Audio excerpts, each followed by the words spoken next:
Welcome to TLC Sister Wives Real News. Breathe deeply, what you just heard wasn't an exaggeration. That call is at the heart of a firestorm ready to destroy the Brown family's reputation. For years, we've been piecing together the puzzle. Where did the money disappear? Why the endless financial chaos? And why move from one rental property to another while a prime piece of land, Coyote Pass, sits untouched? We've scrutinized every episode, every awkward family meeting, and every plea for unity that seemed to come with a hidden price tag. We've speculated, theorized, and debated. But today, all speculation comes to an explosive halt.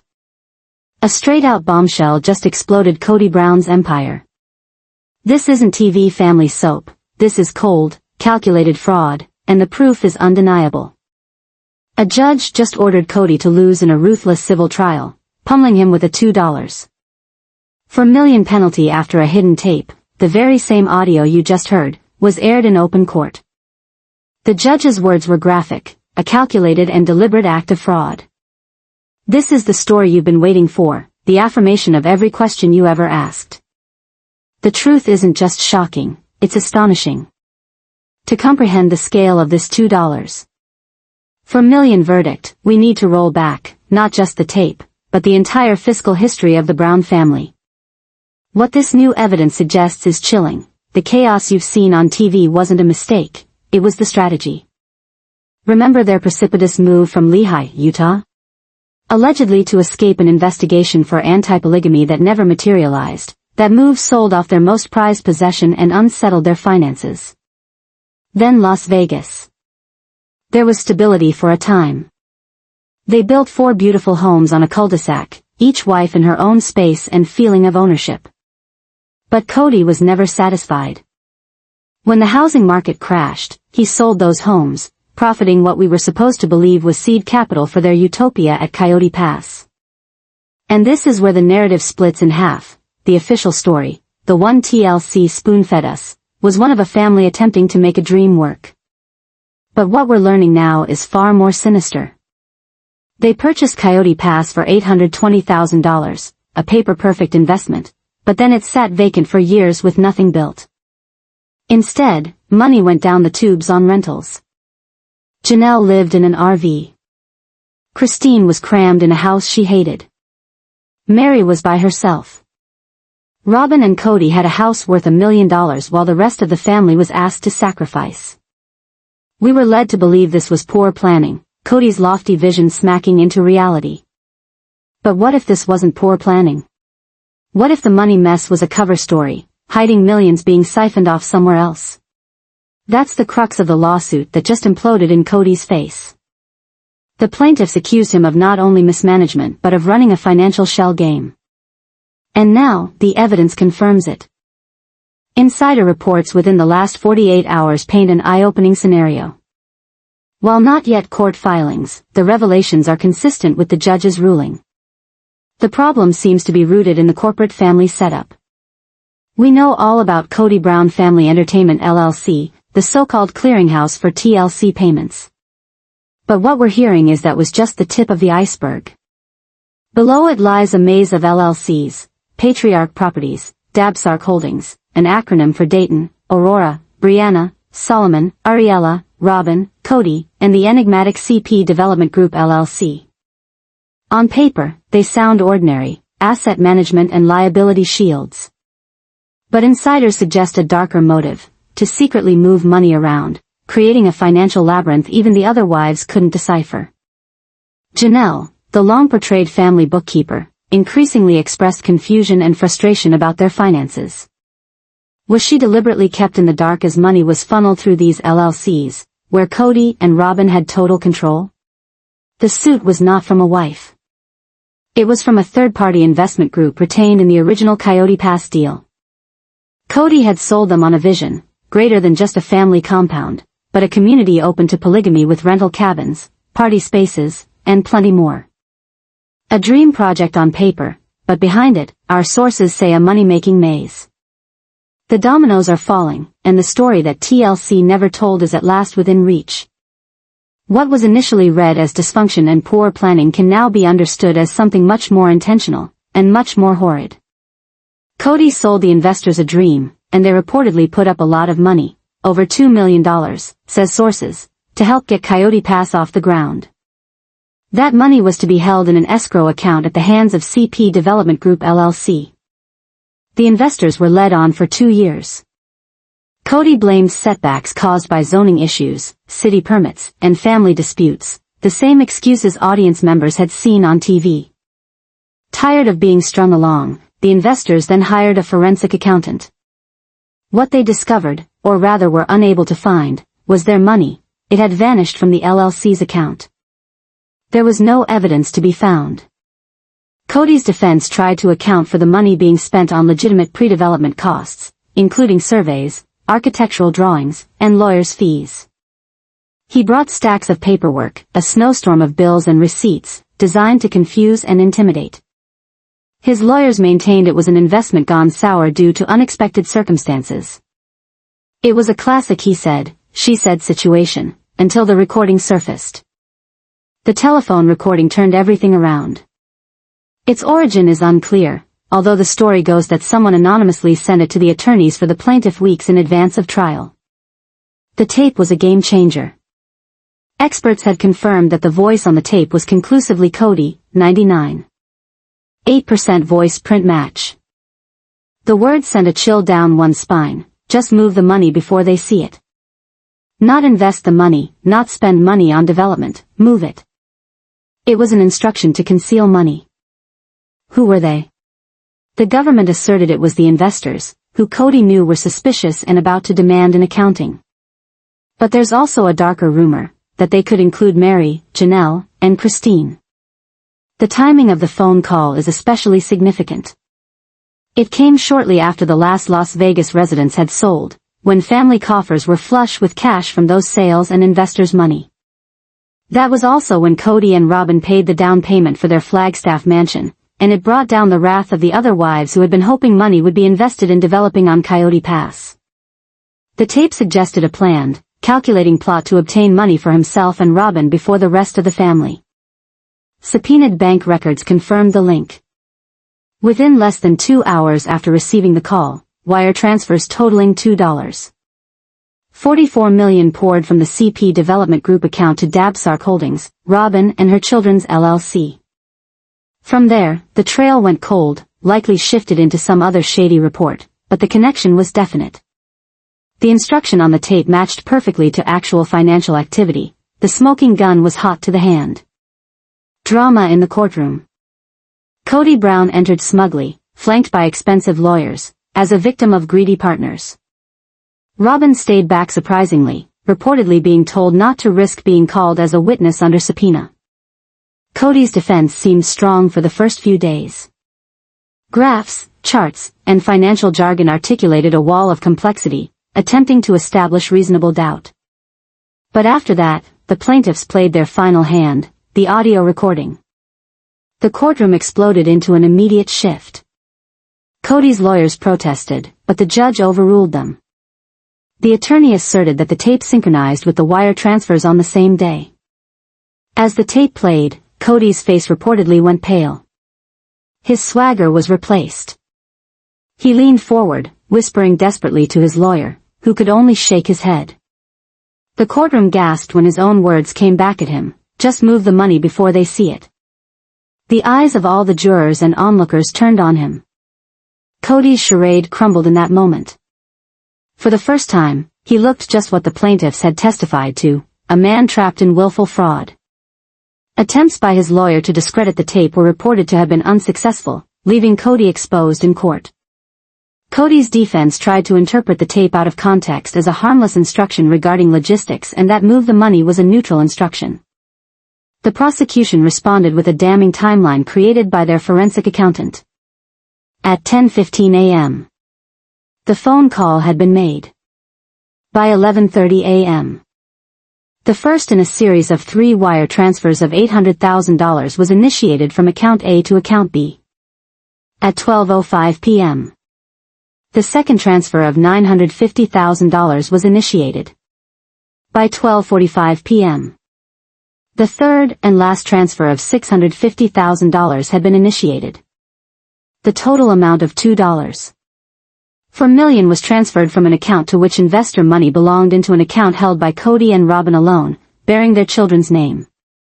The backdrop inescapable, the chronology unalterable, the voice irremovable, no escape. The verdict a sheer fraud. It took the jury only 2 hours to deliberate and deliver a clean sweep for the plaintiffs. But the real fireworks at sentencing. A leaked transcript of the court reveals the judge addressing Cody directly, Mr. Brown, this court has heard the evidence presented and the tale that it tells is highly disturbing. This was not an error in a commercial transaction. This was not a misunderstanding. The fact that there was this recorded sound, and on top of that, the honest and straightforward monetary exchanges that followed very shortly afterwards, elevates this to malfeasance rather than mere mismanagement. It indicates a clear and deliberate purpose to cheat. It is, in the view of this court, the very definition of willful fraud. Intentional fraud are 2 words that will now forevermore follow Cody Brown. The judge's decision was intended to punish. Cody and his business enterprises were initially required to repay the full $2.4 million to the investors. Coyote Pass mortgaged and TLC funds being the family's primary means of income, this is a crushing economic blow. Second, there were penalties. Media accounts report a 6-figure high fine for obstruction and the attempt to conceal assets on discovery. Third, the judge issued a criminal referral, sending the case and all related information to the state attorney general to investigate, so Cody could be charged with embezzlement and wire fraud within days. The civil case is over, but the fight for his freedom might just be beginning. The repercussions have been fierce. Once the audio was leaked, the internet exploded. The hashtag CodyCott hashtag trended throughout the world. To lifelong viewers, this tidbit of information puts things into perspective. Christina's desperate appeal to sell her house and move to Utah, once painted as selfishness, might have been her search for her rightful share before it vanished.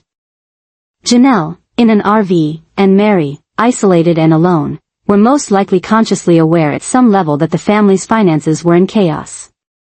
Their frustration was not only justified, she was based on a visceral, gut-level awareness of the embezzlement occurring before her eyes. At the center of it all is Robin. Was she an innocent, naive wife, or the genius behind the operation?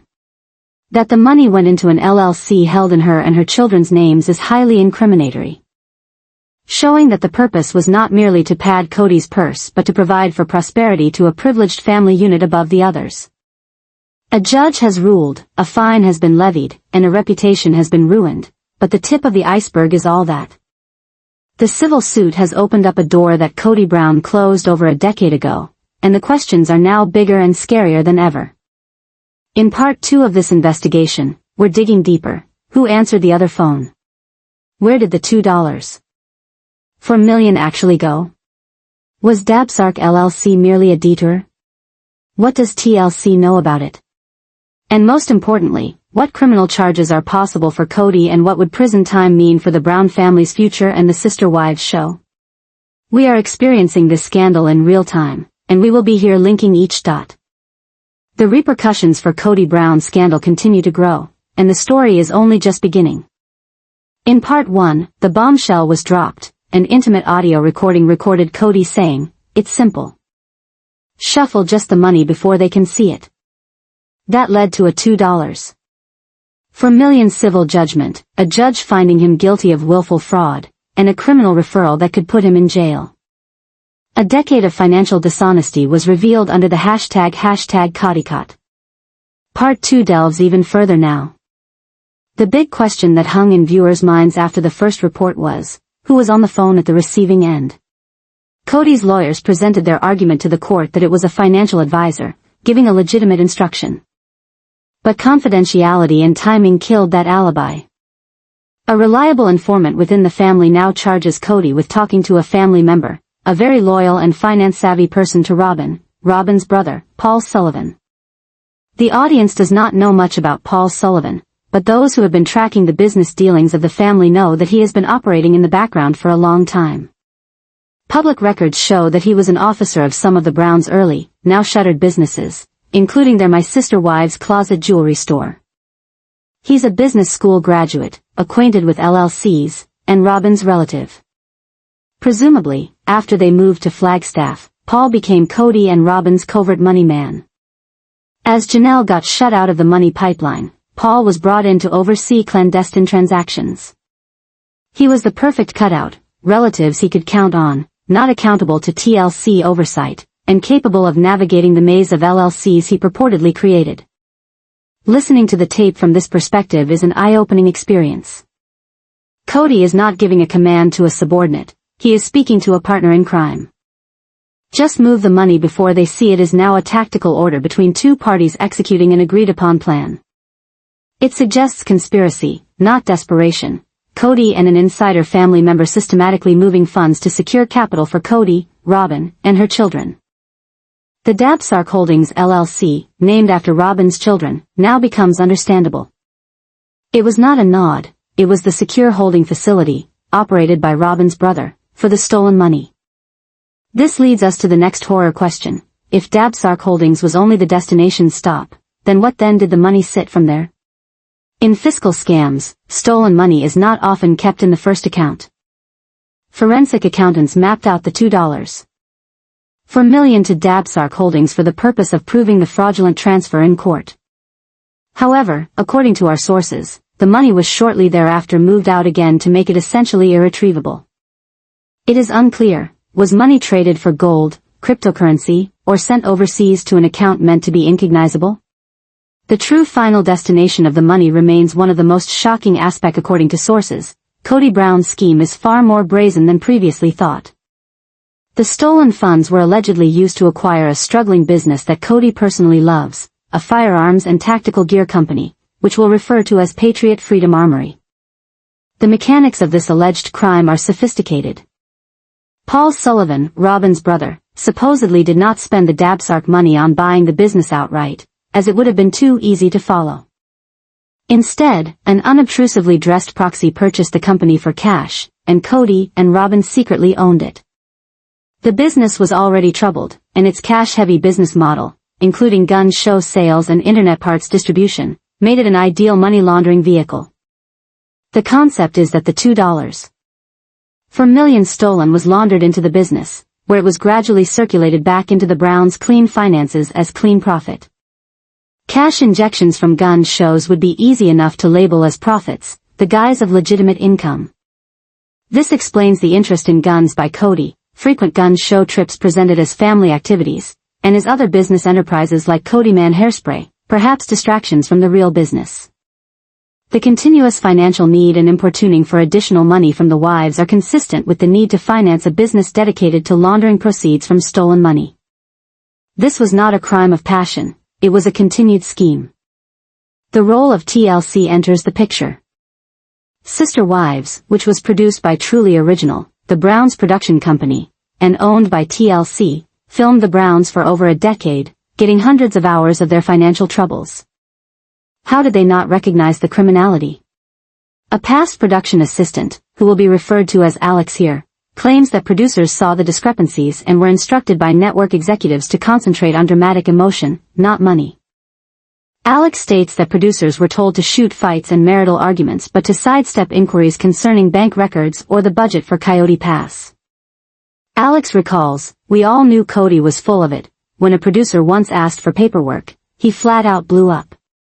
After that, the word came down from above, don't mess with the bear. Cody's books are a black box. Just capture the fights." Technically, TLC is not guilty, but ethically, Alex holds they enabled Cody. The network provided him with a platform and a salary that allowed him to perpetrate these cons. By choosing entertainment over investigation, they gave Cody cover while red flags were ignored. TLC essentially helped build the very framework that now appears to be about to collapse their #1 show. As the criminal investigation continues, questions remain about the network's potential legal consequences. Could video recorded for the program be used as evidence? Could TLC receive a subpoena? For the time being, the network is a subdued go-between, sitting back and watching the scandal play out around them. The civil trial is done, but the criminal referral opened up a whole new set of legal peril for Cody Brown. To have an idea of the stakes, criminal defense attorney and ex-federal prosecutor Jessica Morales, who specializes in white-collar crime, read the case. She stated that the recorded order to send money, and subsequent $2.4 million in interstate wire transfers to an LLC owned by Cody, constitute federal wire fraud. There is a potential count for each of the transfers, and potential penalties of 20 years per count. If the accomplice, say, Robin's brother Paul Sullivan, was implicated, the charges escalate to conspiracy to commit wire fraud. Conspiracy charges allow prosecutors to assign accountability to all the participants for actions of co-conspirators. If the money laundering hypothesis stands up, where the stolen funds were invested in a business to appear as legitimate profits, the case might balloon into diverse federal felonies, perhaps even introduce RICO statutes into the picture. Under RICO, prosecutors could confiscate all assets connected to the criminal enterprise, including Coyote Pass, the homes, the bank accounts, and the weapons business. The monetary and legal consequences for the Brown family can be disastrous. The trickle-down effect for the wives is huge. Christine, forever stereotyped as egotistical and critical, is vindicated. Her insistence for protecting her share of the family fortune now appears reasonable rather than selfish. Janelle, the family's longtime treasurer, is likely the largest victim, giving up her earnings into the group pool, which might have been wasted. Mary, the first wife, has a conflicted role, victim and possible witness, her own businesses engaged with the family's LLCs. She is subject to subpoena by federal prosecutors to testify.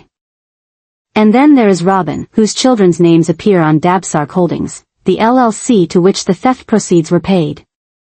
Her brother is also reported to be involved. There are two possibilities here: either she was complicit in the scheme and is criminally liable, or she was clueless and an unwitting participant in a massive fraud.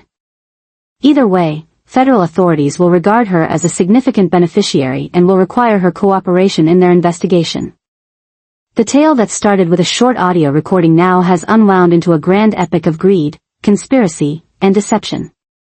The Sister Wives family, as it existed on the TV show, no longer exists. The vision of Coyote Pass is a crime scene, and the family's lifestyle and religion were purportedly employed to conceal an elaborate criminal scheme. The questions are now stark. Will Cody, Robin, and Paul be indicted by a federal grand jury? Will the other wives pursue additional legal action to get stolen money back? Will TLC renew the show, or will the current scandal render it impossible? The Cody Brown drama has destroyed reputations, exposed lies, and armed the victims with ammunition. Christine, Janelle, and Mary now have the truth in their hands, and their choice will decide the next episode. This is among the largest reality TV scandals in history, and the investigation is ongoing. Subscriptions are invited with notifications activated, since any federal indictment would see them live updating. The #CodyCott campaign has just begun, and every new revelation will keep redefining the Brown family narrative.